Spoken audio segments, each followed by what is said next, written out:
بس میری بات تھوڑی سی سن لیں. ہاں ضرورت ہے عقیدے کی حفاظت کی ہے. آپ مجھے کچھ نہیں دیں گے، میں آپ کو کچھ نہیں دے سکتا، لیکن عقیدہ بچا کے رکھیے، عقیدہ بچا کے رکھیے.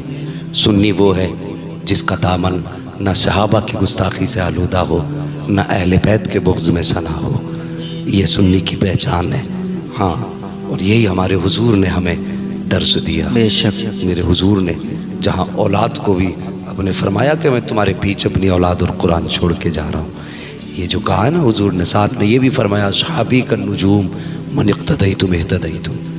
ہاں، میرے صحابہ ستاروں کے مانند ہیں، تم جس کی بھی اقتدا کرو گے ہدایت پا جاؤ گے. یہ حضور کے صحابہ کے خلاف کبھی بکواس نہیں. جو بکواس کرے اس کا جبڑا پکڑ لو، اس سے کہ تجھے برائی کرنے نہیں بلایا، تو ہمیں حسین کی تعریف سنا، مولا علی کی تعریف سنا، سیدہ فاطمہ کی تعریف سنا. تیرے منہ سے برائی سننے کے لیے ہم نے نہیں بلایا تجھے. ہاں، تعریف سنا. تو یہ کہہ کہ لوگ آج لوگوں کو ایمان پہ قبضہ کر رہے ہیں، ڈاکہ ڈال رہے ہیں. بھائی، کامیاب وہ نہیں ہے جس نے 4 منزلہ مکان بنا لیا. کامیاب وہ نہیں ہے جس کے پاس 20 ٹرک ہیں یا 10 میلیں ہیں. کامیاب وہ ہے جو اپنا ایمان قبر میں بچا کے لے گیا. وہ سب سے بڑا کامیاب ہے جو ایمان بچا کے لے گیا.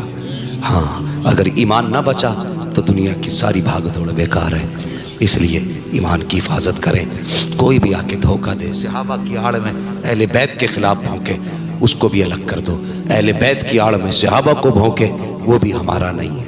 ہم نے تو یہ دیکھا ہے کبھی ابو بکر حسنین کو کاندھے پہ بٹھاتے ہیں تو پیر سینے پہ لگتے ہیں. اللہ اکبر. کسی نے کہا ہے کہ شہزادے کو سینے پہ بٹھائے، کاندھے پہ بٹھائے، وہ پیر سینے پہ لگ رہے ہیں. کہنے لگے یہ تو ابو بکر کا سینہ ہے، میں نے ان پیروں کو تو مصطفیٰ کے سینے سے لگتے دیکھا ہے. کیا کہنے. یہ عزتیں انہوں نے کی ہے، یہ پیار انہوں نے کیا ہے. اور اللہ اکبر، پوری زندگی آپ کی زندگی گزری. اللہ آپ سب کو سلامت رکھے، سب کے ماں باپ سلامت رہیں. اگر چلے گئے دنیا سے تو اللہ ان کو جنت عطا فرما دے.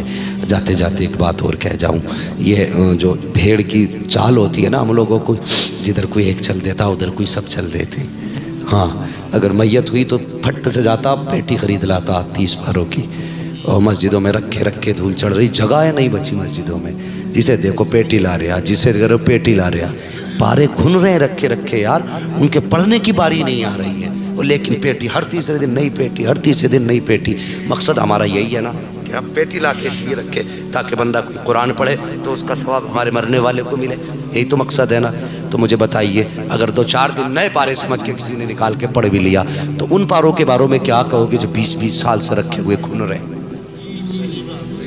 ان کے پڑھنے کا نمبر آ رہا ہے، بہت سیدھا ہو گئے پارے. کیا قرآن نہیں پوچھتا ہوگا یا اللہ تو نے کن لوگوں میں رکھ دیا مجھے؟ آج 6 مہینے ہو گئے کسی نے مجھے کھول کے میری گرد تک صاف نہیں کی. کیا قرآن نہیں پوچھتا ہوگا رب سے؟ کیا قرآن نہیں کہتا ہوگا یا اللہ یہ خریدنے والا کون تھا جو یہاں لا کے چھوڑ گیا؟ تو بھائی، ایصال ثواب ہی اگر مقصد ہے اور کوئی انتقال کر گیا ہے تو اگر بستی میں کوئی مدرسہ ہو، بستی میں نہ پڑوس میں کوئی مدرسہ ہو، اس میں جایا کرو. محتمم پرنسپل اس سے جا کے پوچھا کرو کہ آپ کے مدرسے میں اگر کوئی ضرورت مند بچہ ہو تو بتائیے. اگر سردی میں اس کے پاس بستر نہیں ہے تو میں چاہتا ہوں میرے باپ کے ایصال ثواب کے لیے ایک گدا میری طرف سے ہو جائے، لحاف میری طرف سے ہو جائے. اگر کسی بچے کے پاس غریب کا بچہ ہے نا، اکثر ہوتے مدرسے میں غریب کے بچے ہیں، امیروں کے تو خواب MBBS کے ہوتے ہیں. ان کی نظروں میں جنت کے خواب آتے ہی کب ہے؟ ان کی نظروں میں جنت کے خواب آتے ہی نہیں. تو یہ غریبوں کے اکثر بچے ہوتے ہیں. اگر آپ کی ماں کا وصال ہوا ہے تو کوئی جیکٹ لو، مدرسے چلے جاؤ. کسی بچے کا ہاتھ پکڑو، مارکیٹ لے جاؤ، بیٹے خرید، جوتے خرید، موزے خرید، جیکٹ خرید. اللہ کی قسم جب وہ پہن کے اسے پڑھے گا اور گرمائی اس میں آئے گی اور وہ مسکرا کے جب قرآن پڑھے گا، کوئی دعا کرے نہ کرے، ادھر طالب علم کا دل خوش ہوگا، ادھر اللہ رحمت کے دروازے تیرے مرنے والے کی قبر میں کھول دے گا. بے شک. یہ کام کیا. جس کو دیکھو پیٹی لے آ رہا ہے، جسے دیکھو پیٹی لے آ رہا ہے. کبھی کبھار. اور دوسری بات، اللہ توفیق دے تو ایصال ثواب ہی کی تو نیت ہے. کسی بھی طالب علم کو جاؤ، اس کی جیب میں پیسے ڈال دو، کتنوں پہ ناشتے کا خرچہ نہیں، اپنی طرف سے لگا دو. اور میں نے تو اتنی برکتیں قرآن پڑھنے والوں کی دیکھی ہیں، اتنی برکتیں قرآن پڑھنے والوں کی دیکھی ہیں کہ جس گھر میں روٹی کے لالے تھے نا، انہوں نے ایک پڑھنے والے کو اپنے گھر پہ لگا لیا کہ حضرت جی ایک قرآن پڑھنے والا بچہ ہمارے گھر لگا دیں، ہم اسے کھانا کھلانا چاہتے ہیں۔